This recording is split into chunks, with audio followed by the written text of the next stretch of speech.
Team 10 is asking questions about one homeowner's calling a faulty hydrant. The man's home burned down in the Cocos fire and he's frustrated.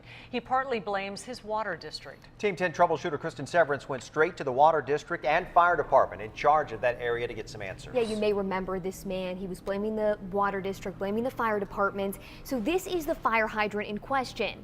The homeowner says firefighters couldn't get it to work. The water district told me it does work and they've been doing their job. The fire department said they can't use this hydrant and the district knows that. This is the closest fire hydrant to Dave Roberts' home. He said firefighters told him it wasn't working when the fires hit Harmony Grove. But he said that we can't get the fire hydrants open. They're no good. He let firefighters fill up from his pool, but still lost his home. Team 10 called the Vallecito's Water District and requested service records.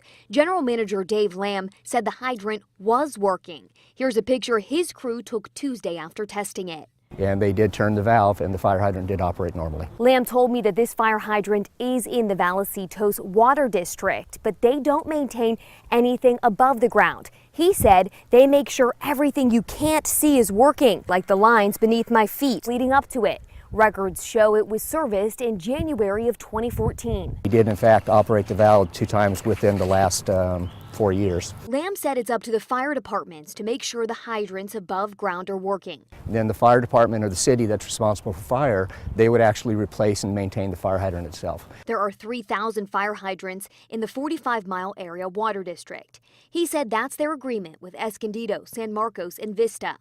But this little sliver of land is the Elfin Forest Volunteer Fire District. Lamb didn't know if Elfin maintained them or knew they were supposed to. I really don't know, but that's our next step, is just to make sure that those fire hydrants are maintained and available just in case. So I called Elfin. The fire chief told me the department can't use these hydrants.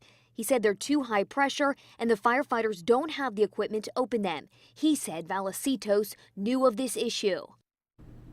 So Lamb told me he was not aware of any contact with the Elfin Fire Department regarding if they can or cannot use the system. He said it does not diminish that the system was and still is fully operational, but it's clear someone dropped the ball here. So I'm going to keep asking questions and requesting records to figure out what went wrong. I'm Team 10 troubleshooter Kristen Severance.